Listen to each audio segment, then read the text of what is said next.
membahas tentang apa namanya hujan asam ya, hujan asam. Ya, hujan asam. Oke, ini ada gambar ya, gambar patung ya, ada di Jerman ya, di sebuah kastil di Jerman ya. Mana bahan dasarnya itu kan limestone ya, limestone itu ya batu granit ya, batu kapur ya. Ini diambil pada tahun 1908. Kemudian ini yang sudah diambil pada tahun 1969. Jadi dalam waktu berapa tahun tuh? Sekitar 60 tahun ya. Patung yang sama ya. Patung yang sama dia sudah berubah ya. Sudah berubah. Sudah lebih jadi nggak kelihatan lagi mukanya nih. Ini ada proses pelarutan ya. Larut. Jadi batu-batunya larut ke dalam air ya, air hujan nih pasti ya. Jadi pada era industri ya, itu ada peningkatan zat asam di atmosfer. Jadi zat-zat asam tadilah yang mempercepat peristiwa yang namanya weathering. Weathering itu bahasa Indonesia pelapukan. Pelapukan ya. Jadi pelapukan batuan-batuan yang natural ya, maupun yang buatan manusia ya. Batuan maupun logam bisa juga terjadi di keduanya. Contohnya ini di sandstone Madonna ya, gambar patung ini. Jadi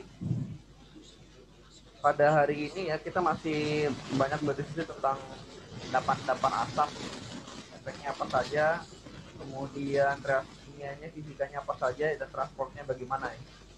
Dan siapa yang bertanggung jawab tentang itu ya.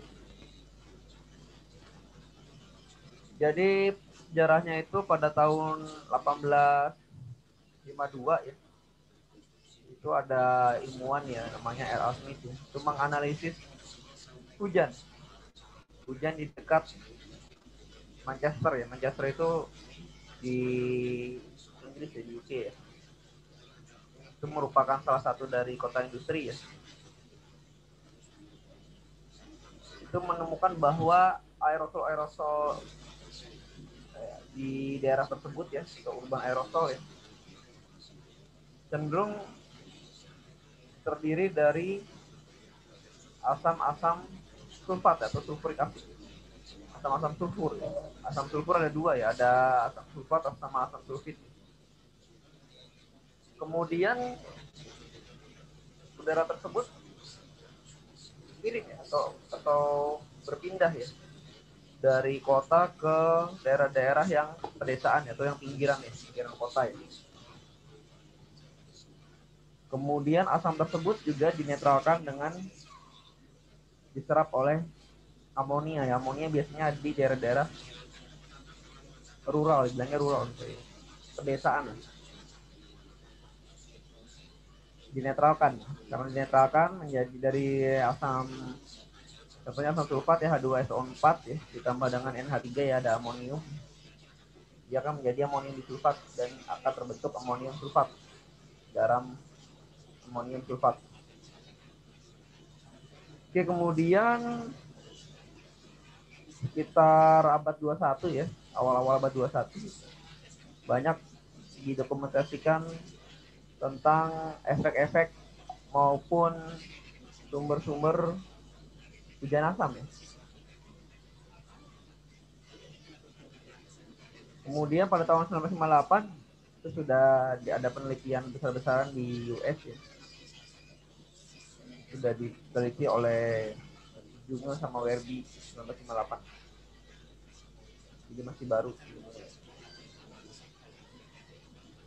Oke ya, asal muasalnya itu dari mana si sulfur itu keluar ya? Ya dari pembakaran batu bara ya, ataupun peleburan biji besi, karena masih ada kandungan sulfurnya ya. Jadi lepaslah ya, ini contohnya pada penambangan nikel sulfida ya, nikelnya mau diambil, kemudian sulfatnya ini akan dibakar ya. Jadi SO2 nya ini akan jadi gas ya. Jadi gas kemudian lepas ya ke atmosfer.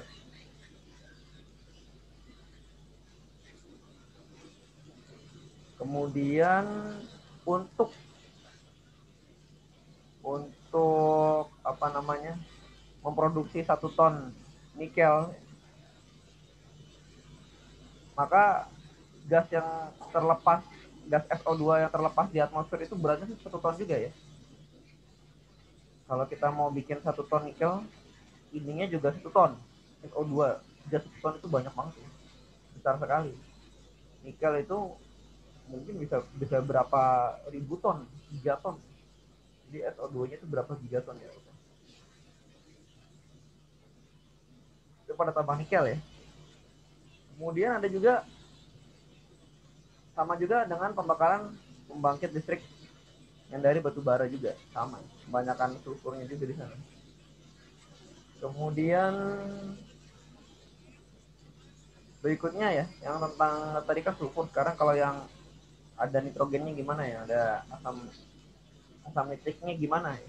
Yang ada asam nitriknya ya, dia biasanya sih pembakaran dari apa namanya, bahan bakar gas ya, BB, BBM ya, bahan bakar minyak ya, BBM, biasanya dari BBM.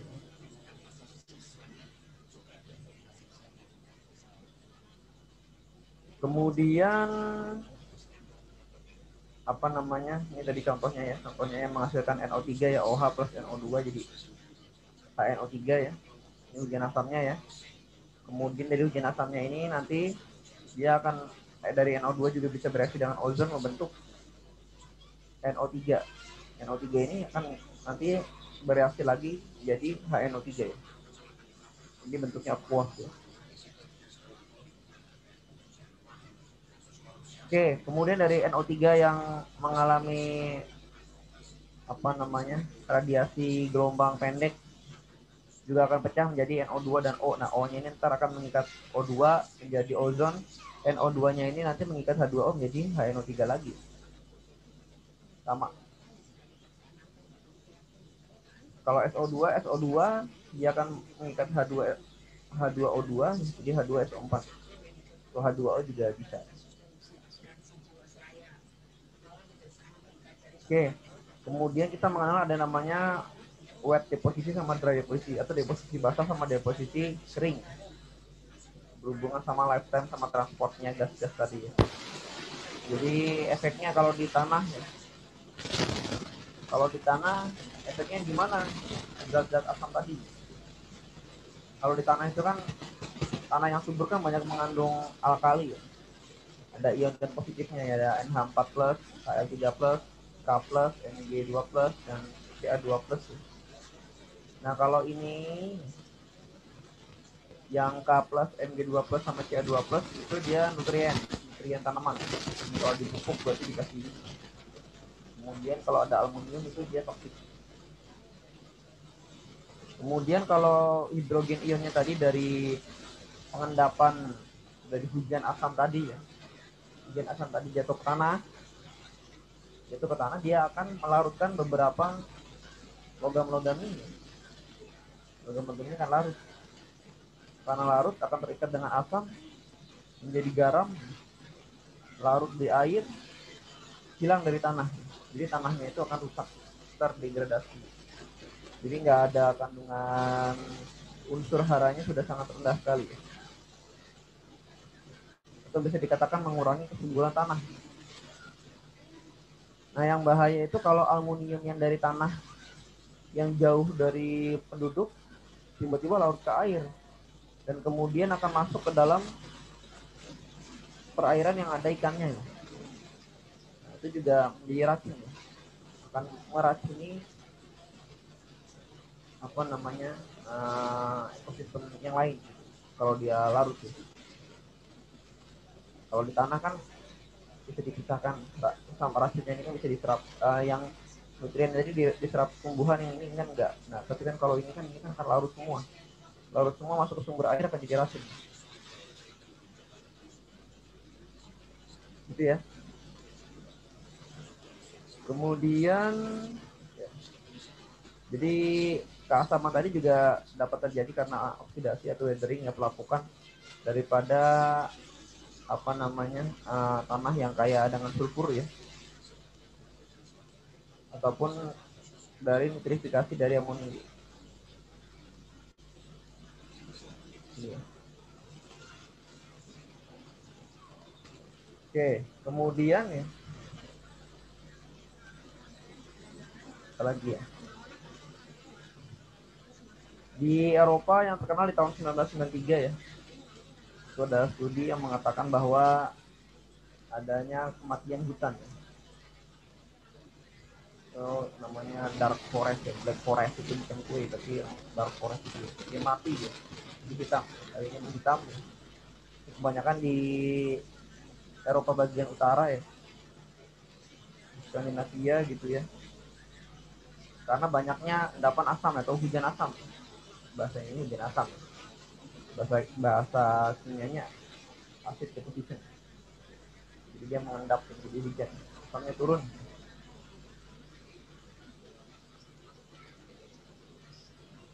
Oke, kemudian kalau efeknya gimana di mata air ataupun di danau ya? Itu tadi ya, kalau dia mengambil apa namanya unsur-unsur alkali dari tanah kemudian jatuh ke air ya, yang berbahaya yang aluminiumnya tadi ya, yang beracun.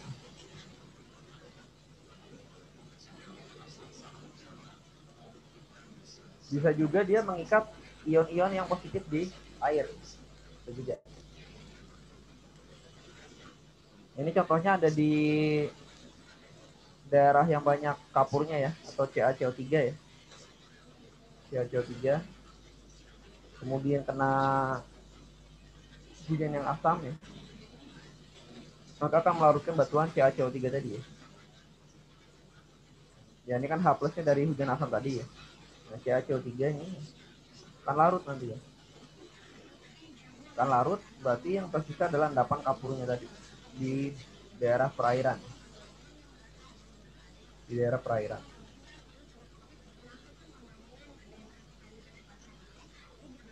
Oke ya.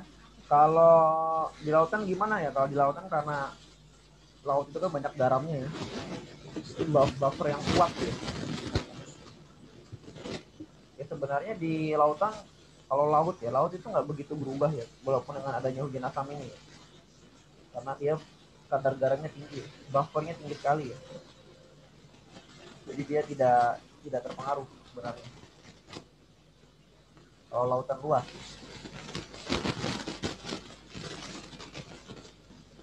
Tapi kalau di daerah-daerah yang katakan lautan yang lebih sempit, nutrien-nutrien tadi ya mati ya, karena ini hujan asam.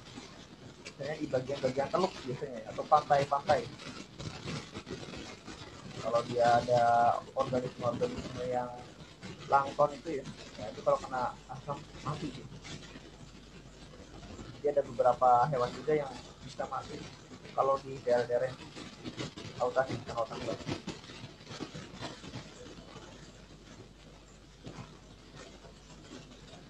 Oke, kemudian untuk di bahan-bahan yang buat manusia itu contohnya adalah Taj Mahal ya, kemudian yang di Borobudur gitu, kemudian banyak lagi ya, yang banyak digunakan batuan-batuan yang mengandung kapur ya, CaCO3 ya, mengandung kalsium. Kalau dia kena asam sulfat ya, maka akan larut lah itu kalsiumnya itu ya. Kemudian CO2-nya akan lepas, artinya batunya rusak ya. Batunya rusak, batuannya rusak.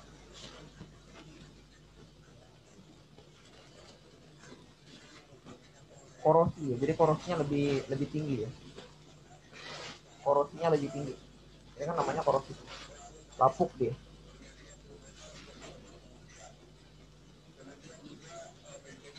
Ya deposisi atmosfer apa saja ya, macam-macam ya, deposisi itu mengendap ya, berarti ada yang berupa nitrogen deposition ya, mercury deposition, kemudian ada juga yang polutan yang organik lainnya ya, kemudian ada deposisi asam.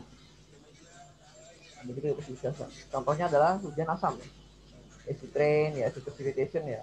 Kalau rupanya bukan hujan, saljunya juga asam bisa juga ya.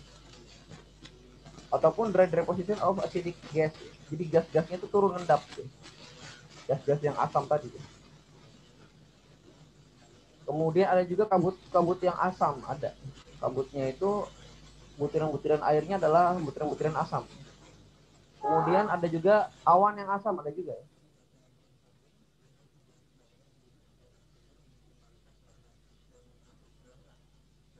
Kemudian deposisi daripada polutan-polutan tadi ya, polutan-polutan tadi itu juga sebenarnya adalah proses pencucian di atmosfer ya. Jadi di atmosfer itu jadi bersih ya. Tapi imbasnya adalah daerah-daerah yang terkena pengendapan tadi. Jadi atmosfernya bersih, cuman jadi bahaya pada ekosistem sama lingkungan yang terjadinya tempat terjadinya deposisi dari atau proses deposisi di atmosfer tadi ya. Kemudian karena deposisi atmosfer polutan juga mempengaruhi dengan kesehatan manusia ya. Kesehatan manusia. Nah, makanya ada beberapa kajian-kajian yang mempelajari tentang atmospheric chemical transport model ya. Jadi dia kemana nih transport polutannya nih. Kalau kebakaran hutan apakah ke Singapura, apakah kemana gitu ya. Jadi pencucian ya atau removal ya polutan yang berupa gas maupun partikulat itu berarti partikel padat, gas itu ya nggak padat ya. Dari atmosfer itu bisa terjadi pada kondisi kering maupun kondisi basah, artinya kayak debu itu kan kering, kalau basahnya itu kan air hujan mengisi atmosfer ya basah. Nah air hujan itu bisa juga kotor. Kita pernah ada kasus juga hujan darah ya, hujannya merah mungkin karena ada di situ banyak gas-gas yang mengikat besi ya. Jadi hujannya merah itu terjadi ya. Kemudian apalagi ya, kalau dry deposition itu terjadi setiap saat ya, setiap saat kapanpun ya, setiap saat ada dry deposition. Makanya kalau kalian di rumah itu kalau nggak nyapu jadi tetap kotor ya, walaupun nggak ada yang lewat karena terjadi dry deposition. Kemudian kalau wet deposition itu hanya bisa terjadi karena adanya hujan atau presipitasi lainnya kayak salju ya atau kabut ya. Kemudian kalau dari kecepatannya ya dry deposition itu ya itu lebih lama terjadi daripada wet deposition. Kalau wet deposition cepat ya karena dicuci dengan air cepat ya. Jadi kalau dry deposition lama ya. Makanya kalau habis hujan itu udara terasa segar ya, karena dia atmosfernya tercuci dengan bersih.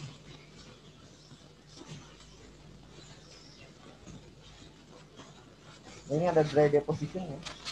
Ini ada gas sama partikel ya. Dia turun, kalau ada turbulen dia turun, begitu turbulennya hilang dia akan turun. Kemudian ini wet deposition ya. Ini ada di atmosfer bebas, ini ada di awan. Kemudian di awan ada partikel udara sama gas, dia akan turun. Istilahnya adalah scavenging ya. Scavenging itu pengurangan ya, penghapusan ya. Penghapusan dari apa ya? Dari kotoran-kotoran polutan tadi ya. Jadi di awan dan di bawah awan akan kena air, di awan akan terikat dengan molekul air. Oke ya. Jadi faktor-faktor yang mempengaruhi deposisi kering dan basah apa saja ya? Kalau gas itu ya pada dry deposition itu ya konsentrasi gasnya berapa. Kemudian apa namanya? Sifat-sifat fisik dan kimianya gimana? Kemudian kondisi cuacanya gimana? Kemudian apakah tanahnya itu ada tanaman? Ya, apa namanya? Permukaannya bagaimana ya? Kemudian reaksi kimianya gimana ya dengan gas lain ya akan mengendapkan gas itu. Sementara kalau wet deposition ya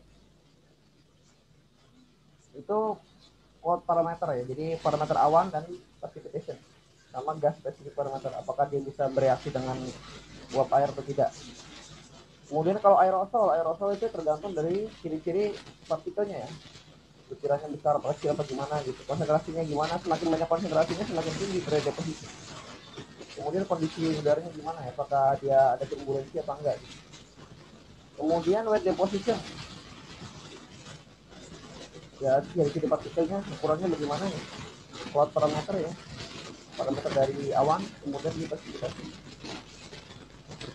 Ini contoh sampel air hujan, ada 3 tempat ya, ada yang warnanya coklat, kuning, hitam ya, yang dikumpulkan ya. Kalau yang warna kuning ya ini gampang dikit. Kalau yang warna kuning ini biasanya dia nitrat yang banyak. Dari mana? Dari pembakaran pengelolaan lahan pertanian, biasanya begitu ya. Biasanya begitu ya. Kalau yang hitam-hitam itu, ini warnanya hitam. Kalau yang hitam itu biasanya dari kegiatan industri biasanya ya. Sulfur itu warnanya hitam ya, gasnya itu hitam ya. Gasnya padatnya itu ya. Belerangnya sih kuning ya, tapi kalau dia sudah terikat pekat hitam. Kuning-kuning ini nitrat ya. Ya, ini peristiwa di dalam dekondensasi ya, dekondensasi kan membesar, dia akan terjadi pertukaran gas di lapisan luarnya ini. Karena masuk benda-benda padat juga masuk ke sini. Logam-logam, gas-gas lain, ion-ion lain yang membentuk asamnya ini di luar. Sini, baru hujan dia.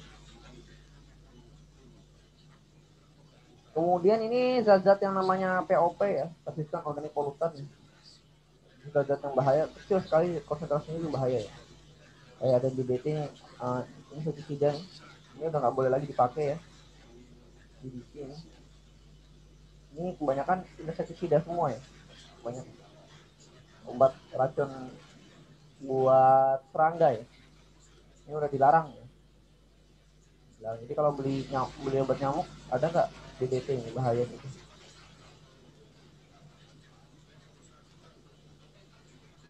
Ada yang masa hidupnya lama di atmosfer lebih dari setahun ya, dan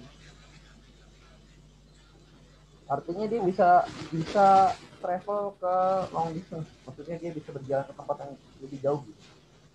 Sulit bereaksi dengan yang lain untuk membentuk deposisi, jadi dia bisa kemana-mana gitu. Ini ada salah satu contoh ya. Ini ada konsentrasi ion-ion yang dideteksi dari hujan di New York sama di Southwest Minnesota ya.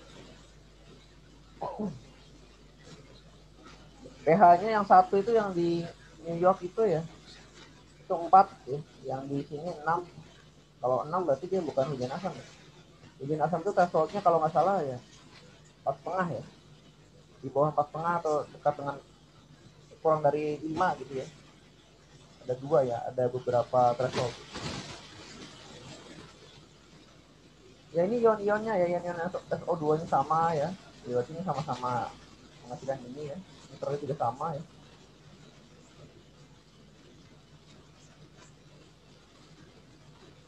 Nah yang berbeda apa? Yang berbeda adalah ion positifnya ya. Ion positifnya di sini lebih banyak daripada yang di kiri. Jadi dia dinetralkan, keasamannya dinetralkan. Makanya yang di sebelah kiri ini dia lebih asam ya. Iya.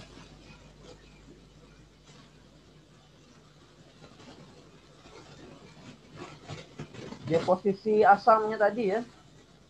Jadi ada studi bahwa ion H+ ya, atau asam tadi meningkat di kandungan air hujan pada beberapa abad terakhir ya. Seperti yang terjadi pada pembakaran batu bara 1852 di Inggris. Kemudian ada tadi dark forest tadi ya, di Scandinavian countries ya, di 1960 pertengahan ya. Itu hancur hutan-hutan di sana ya, hancur hutannya. Jadi kayak kena asam gitu ya. Mungkin polusinya nggak dari sana, cuman ke bawah ke sana gitu. Kemudian di Amerika Utara ya tahun 1970 ya juga dia.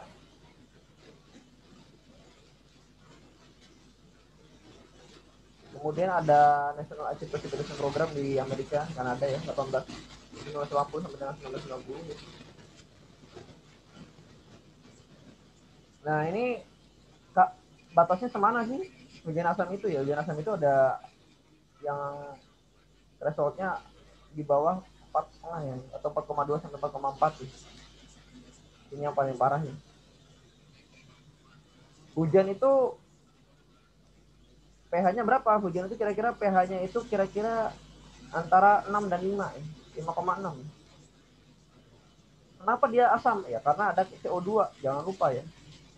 Di udara banyak CO2 ya.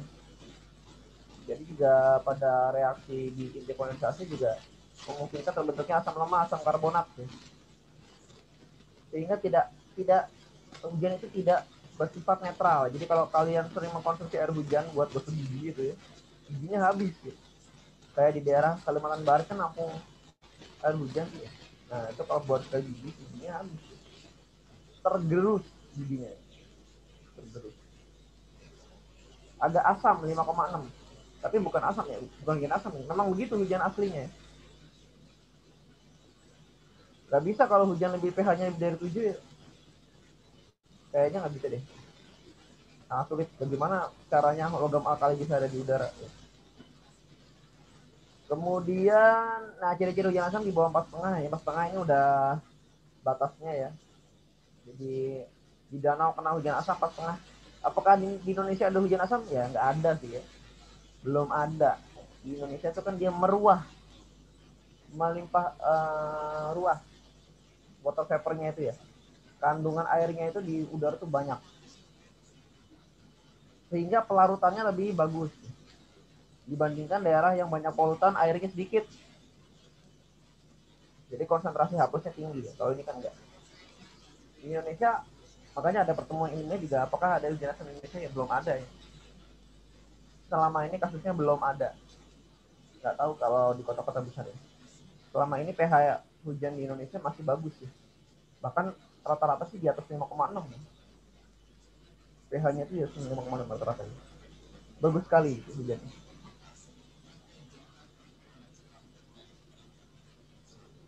Oke ya, jadi ini ada beberapa nih ya perhitungan-perhitungan hujan asam ya. Kenapa bisa menghasilkan angka 5,6 kira-kira ya?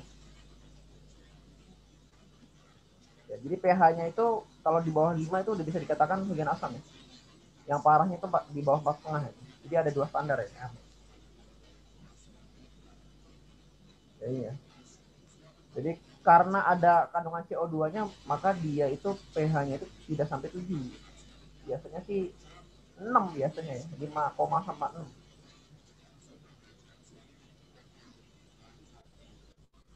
Jadi kalau di bawah 5,6 nggak ada pengaruhnya, tapi kalau di bawah 5 dia udah berpengaruh. Ya, oke ya. Kemudian ini penelitian juga nih ya.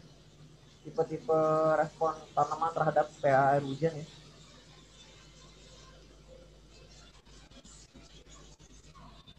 Ya kalau yang terlalu ekstrim bisa mati kan. Kemudian ini pH yang diukur dari apa namanya air embun ya, air embun, air embun ya. Yang jeleknya, wah ada yang hampir di bawah 4.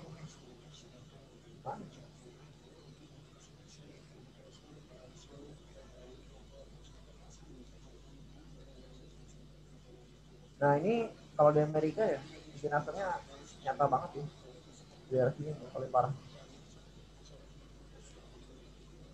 daerah-daerah yang padat padat pemukiman ya, industrinya padat. Ini kan daerah gurun, gurun doang, bersih gitu.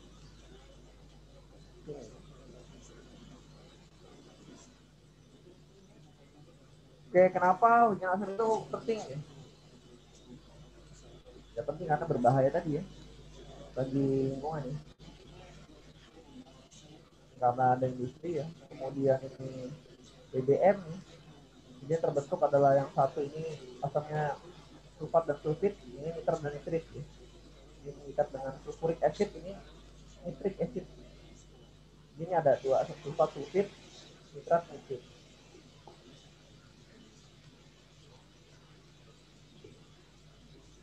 Oke, ini kalau dilihat dari sulfatnya, ini dari nitratnya ya. Yang paling banyak dominan adalah sulfat. Berarti ini industrinya dominan dibandingkan dengan transportasi.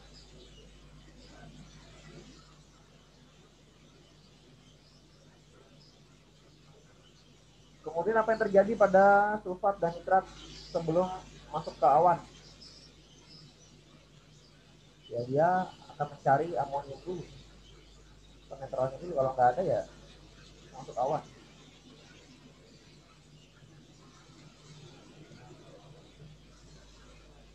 Nah ini ada beberapa tempat yang pH-nya tinggi. Daerah gurun, Mongol, di sini, mungkin di sini. Ini pH-nya agak tinggi. Sementara yang ini rendah. Karena apa? Karena ada kandungan ion amonium di atmosfernya dia. Dan juga dari debu, debu apa debu gurun ya, daerahnya biasanya gurun. Ini kan gurunnya di mana? Gurunnya di sini. Mungkin transportnya ke sini. Ini gurunnya di sini. Ini gurunnya di mana? Di sini. Mungkin transportnya ke sini.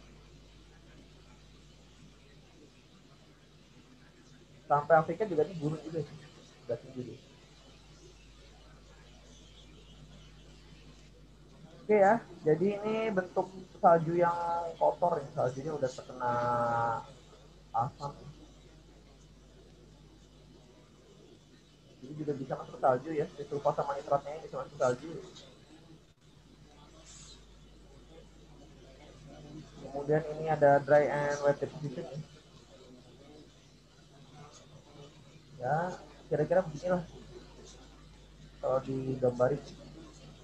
Jadi kan transport ke sana ya. Yang kena itu biasanya bukan perkotaan, yang kena itu biasanya hutannya, hutan-hutan daerah pinggirannya ya. Atau kita bilangnya suburban atau rural ya. Kalau di kotanya sih jarang hujannya ke situ, biasanya pinggirannya. Nah ini ada apa namanya emisi ya, perhitungan emisinya ya. Kemudian apa lagi ya? Jadi tren-tren sulfatnya ya. Trennya naik ya, di sebelah kiri naik ya. Di sebelah timur naik. Kalau di Indonesia belum tahu sih datanya gimana ya. Agak susah data di Indonesia. Oke ya. Kemudian apa lagi nih?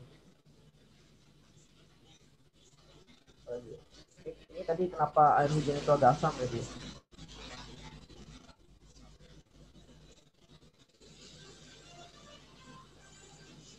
Ini planktonnya ya yang kena ya. Dia baru kena itu sekitar pH-nya 5 itu. pH-nya 5 ya. Jadi kalau di kasus di salah satu danau di US itu ya recovery udah mulai bagus ya, ini dari tahun 90-an ke atas udah mulai bagus. Dulu jelek pH, sekarang udah mulai agak tinggi lagi. Ya solusinya apa? Solusinya ada yang ngasih batuan kapur ke danau biar nggak asam gitu. Tapi mahal ya, bong-bong gitu. Long term solution ya mengurangi emisi ya, mengurangi emisi. Kalau di Swedia benar-benar dikasih limestone ya, seperti dihancurin batu kapur ya, ditaruh ke hutannya biar dia hilang. Swedia dia sekarang udah bersih banget ya, sekarang udah bersih banget hutan di Swedia dia. Siapa lagi ya?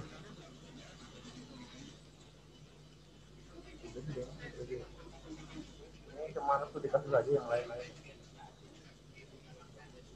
Nah sekarang yang parah itu di China dan India. China sama India ini wah, luar biasa, luar biasa. China dan India. China tuh kabut asapnya aja sudah asam di Cina, parah di Cina. Makanya di Cina tuh banyak kajian-kajian studi air pollution itu banyak, kualitas udara banyaknya di Cina. Dibatnya sekarang di Cina mas, karena paling paling banyak kasusnya ya. Oke silakan, ada yang mau tanya nggak? Jangan dari tadi suara sih nggak kedengeran. Ada yang bertanya? Izin Pak, aku izin bertanya Pak. Gimana? Izin Pak, mungkin saya nggak tahu ini rada OTT, out of topic atau enggak. Saya mungkin dasar ilmu saya juga kurang banyak di kualitas udara ini terkait kejadian yang apa ledakan yang Pertamina di Indramayu itu Pak. Itu apakah kiranya nanti akan memberikan dampak di hujan asam di lingkungan sekitarnya gitu Pak? Kalau iya, dampaknya sebesar apa gitu Pak? Karena kan yang meledak yang terlihat di berita itu kan sangat besar gitu Pak. Terima kasih Pak. Cukup dari saya Pak. Ada yang mendekat? Bentar, saya masih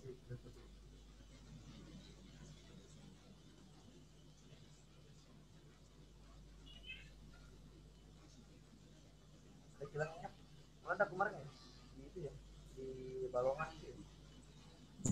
Iya Pak, betul Pak. Di Balongan Indramayu Pak.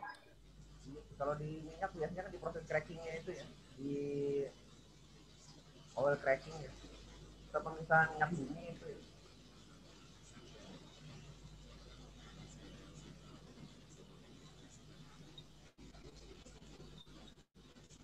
Apakah dia ada SO2 sih nggak tahu.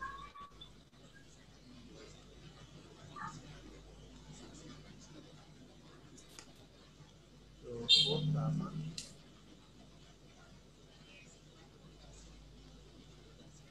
ada nggak di oil cracking?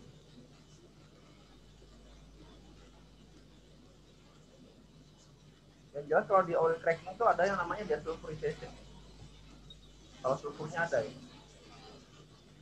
Kalau di nitratnya itu kan sebenarnya kan gini, itu kan mesinnya kan panas ya, mesin mobil kan panas. Nah, nitrogen di udara itu dia akan mengikat oksigen karena saking panasnya itu gitu. Ya, sebenarnya gitu ya.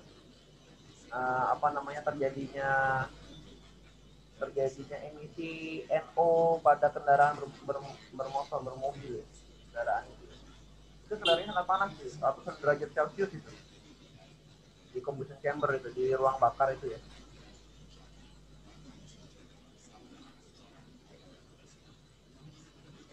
SO2 dengan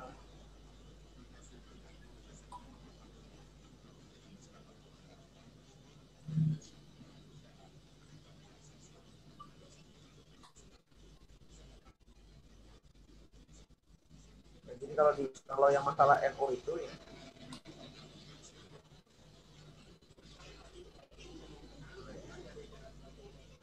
Nah, masalahnya sebenarnya bukan dari BBM-nya ya,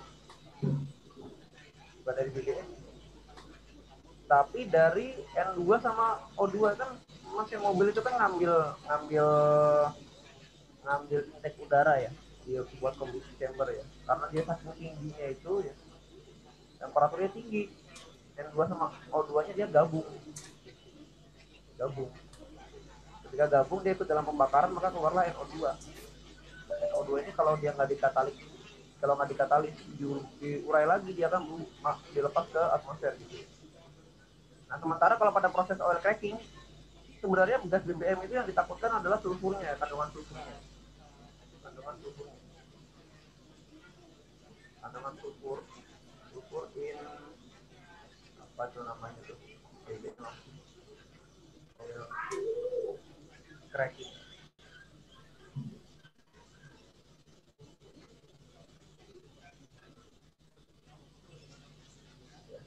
Jadi di BBM itu ya, BBM mentah itu ya, BBM itu kan pakai minyaknya kan di bawah sih, di atasnya kan ada gas, kadang-kadang di atasnya lagi ada batu bara. Nah batu bara itu kan banyak kandungan sulfurnya ya.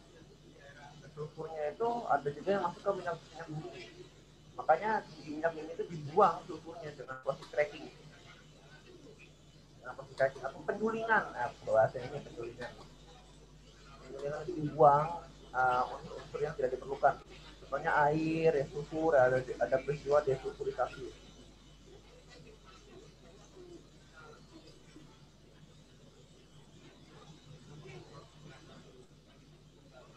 Jadi sulfur itu yang dikurangi. Nah, kandungan sulfur yang paling tinggi ada di mana? Ada di solar busuk tuh ya, ada di Sobus tuh, ya. Ada 5.500 biosolar itu ya. Itu kandungan sulfurnya paling tinggi. Ya.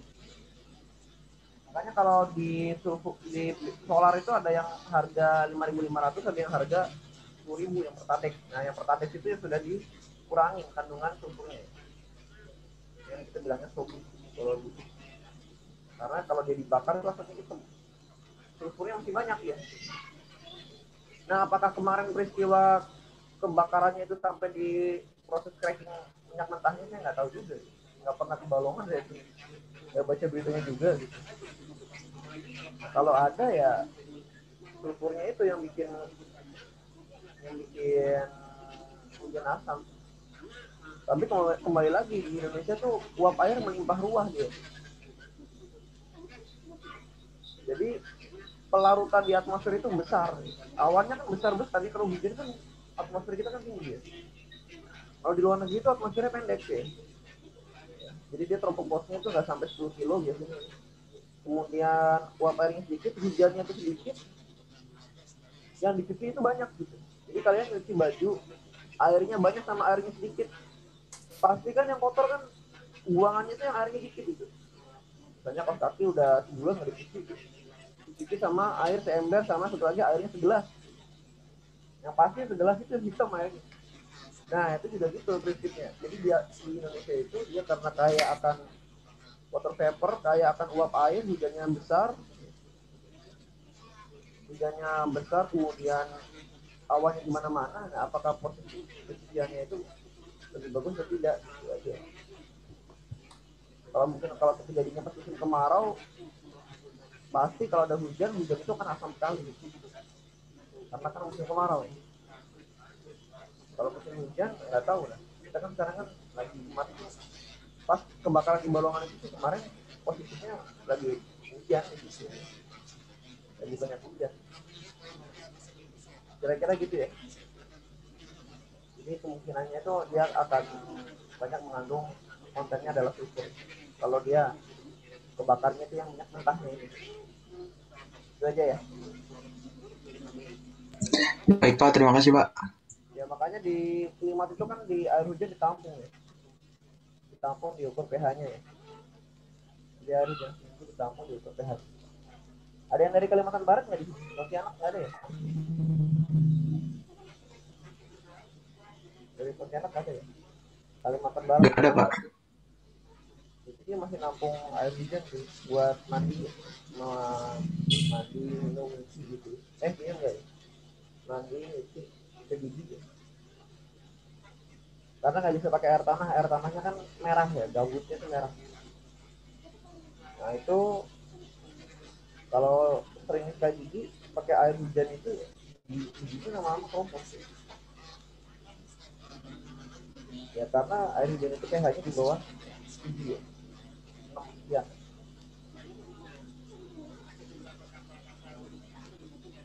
Silakan kalau ada lagi yang nanya.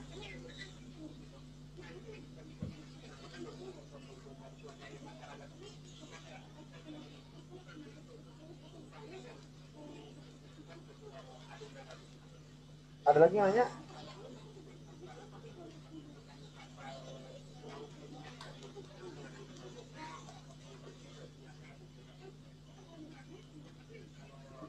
Ada pertanyaan lagi? Ada? Yang lain? Gimana? Izin Pak, mungkin cukup Pak.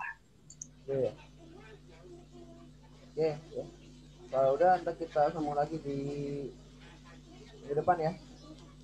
Pembahasannya mungkin sudah agak smoke ya, atau kabut asap. Sekian dari saya, kita sambung lagi di minggu depan. Jangan lupa tugasnya yang mulai dicari-cari ya, mulai dikerjakan ya. Udah dikasih kan tugasnya kan ya? Udah kan? Siap sudah Pak. Oke ya. Oke, sampai ketemu lagi di minggu depan. Siap, terima kasih Pak. Siap, terima kasih Pak, terima Pak. kasih Pak.